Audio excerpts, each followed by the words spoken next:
Here are 14 tips to help you lose weight, keep it off, and get more athletic. What's up, guys? My name is John Evans. I am the coach of the highest jumper in the world, as well as coaching hundreds of athletes over a 40-inch vertical leap. That said, we're going to get right into it here. The number one thing that I would recommend doing is taking in more protein. There's good research that demonstrates that taking in roughly 3 grams of protein per kilogram will increase your satiety, meaning how full you feel, and decrease, ultimately, your fat mass over time.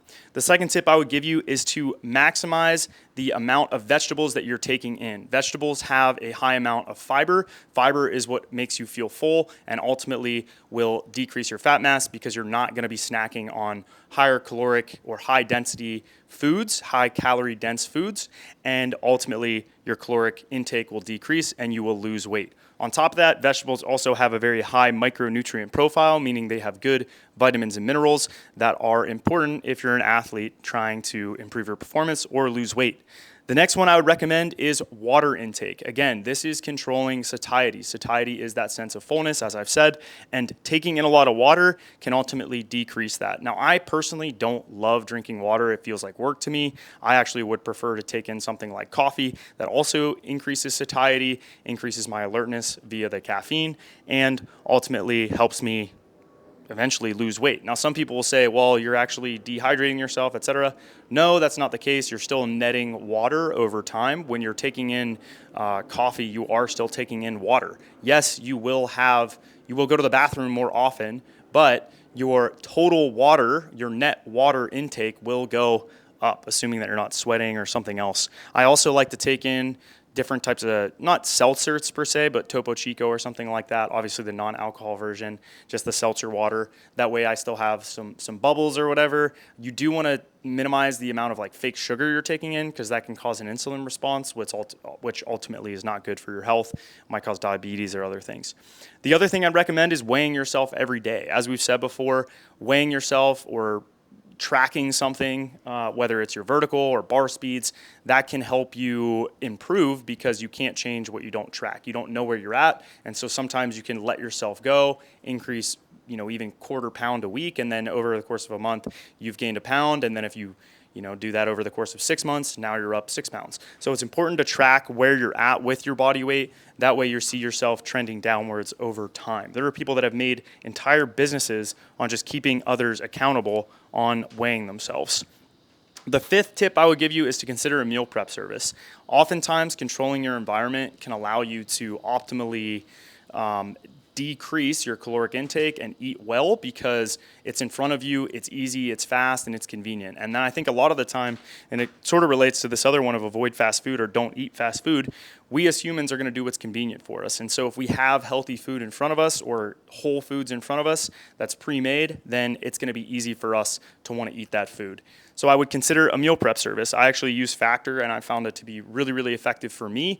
I'm working a lot, and I don't really like to sit down and eat. It feels like a chore for me. So if I can eat for sustenance and it tastes good enough, then I'm willing to do that. And it's been really effective for me when it comes to losing fat mass over the last couple weeks. The other one, which I mentioned, no fast food. Fast food, it is convenient, it is quick, but it is horrible for you. The salt, the fat in that, the quality of the food is generally not very good, and it doesn't really address a lot of the macronutrient profile that you need. If you don't have enough carbohydrates in your diet, if you're eating a lot of fat in your diet, fat is stored as fat. And so ultimately, you don't want to be eating these bad fats in your diets, these saturated fats in your diets in high amounts, and then sodium, you also will store more water, and then you're in a habit of eating high calorie or calorie dense foods, and you're probably going to gain weight when you get into that habit. So it is convenient, I get that, but ultimately you want to minimize this. If you do have to eat fast food, try to make a better option or try to make a better decision about which fast food you eat. Consider fast casual or something like Chipotle or Kava. Those are going to be better options for you in terms of macro nutrient profiles and micronutrient profiles. Usually you can get decent options, high protein options. You can get a lot of vegetables in with that as well, and that's ultimately going to help you lose weight over time. This next one is intermittent fasting. Intermittent fasting is essentially the idea that you go periods of time without eating, extended periods of time. You progressively increase it. How I started was just doing like 6 hours. So I'd wake up at, let's say, 8 o'clock, and I wouldn't eat until 6 hours later. So 2 p.m. would be my first meal. Now I generally fast from when I wake up, or it's actually the night prior. So I'll eat later in the day. That's just something that I do. I tend to snack or have something late at night. So if I finish eating at midnight, then I won't eat until 5 p.m. of the following day. So I'm fasting a total of 17 hours before I'm actually eating my first meal. So most of my day is not eating, and I tend to eat big portions, and I enjoy that. So for me, it's worked incredibly well. I'm now 30, about to be 31 in a week, and my body composition is still fairly good. I've been doing this since I was 24. It fits my lifestyle really well, and I enjoy it. I prefer to eat this way. I don't like eating breakfast unless it's a weekend or something like that. So for me, I like to wake up, drink my coffee, and get ready to work. High flux diet, this is the idea that you're going to eat a lot and you're going to exercise a lot. Obviously, yesterday we talked about being in a caloric deficit, and if you have high workload and you have high intensity and you have high volume, which these are all somewhat related, then what's going to happen is you're going to need a lot of calories just for maintenance, right? The calories out are going to be really, really high, and so the calories in have to be really, really high. Otherwise, you're not going to have energy. You're going to lose a lot of weight really quickly. Being in a high flux diet allows you to mitigate the effects of a lower calorie diet. When you take in a lower calorie diet, you actually down regulate your metabolism. The thermic effect of feeding goes down, your energy levels go down, and then the contribution to non-exercise related activity goes down. And so as a result, your energy expenditure day to day goes down. But if you're eating a lot, then you're mitigating a lot of those effects. So if I'm burning 3,500 calories, it's going to be hard for me to eat 3,500 calories worth of food. But if I eat 3,300, I'm ultimately going to mitigate the effects of very low calorie diets. When you see people eating 1,100 calories and they're not losing weight, oftentimes it's because their metabolism has down-regulated so far that it's difficult for them to lose any more fat, and because they're just not burning calories. Their body's at a very low energy state pretty much all the time.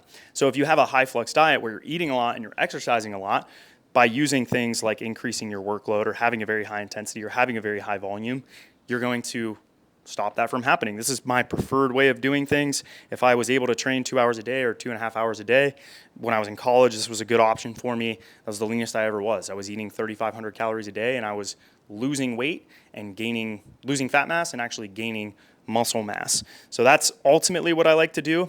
When it comes down to HIIT, high intensity interval training, that's just a good way to increase volume, increase intensity, and ultimately your workload. So this would be something like interval running on the track. So it might be doing repeat 200s at very high intensities or almost vomit inducing intensities. CrossFit, obviously, we see those guys are incredibly lean, and guys and girls are incredibly lean. They have very high muscle mass and they have very low fat mass. And that's because of, again, related to this high flux diet, very high workload, very high intensity, and very high volume. Workload is what you're doing. So if it's running, if it's lifting, if it's sprinting, it's any training related aspect. If that workload is going up, again, your energy expenditure is going to go up. And so that's made up of intensity and volume, but the beauty of intensity is it's the driver of adaptation. When your intensity is high, or when my intensity has been high, I've noticed the biggest changes to my muscle mass. I've noticed the biggest changes to, obviously, my performance when it comes to jumping and sprinting and things like that. But I've also noticed my fat mass goes down because of the other metabolic processes that change as a result of having high intensity. If you squat really heavy, you're going to have an increase in testosterone and human growth hormone, at least acutely, during that. When you run really, really fast for a long period of time, you have EPOC happen, which is an excess post-oxygen consumption after doing an activity. So your metabolic rate, even if it is in some ways acute, and in some ways very marginal, over time that can add up and lead to significant changes in your body composition. So this is where intensity and volume can actually, over time, those really small changes can make a big impact, month to month or even multiple months to months. And then lastly, the thing that I recommend is people sprint. Sprinting is one of the highest intensity activities.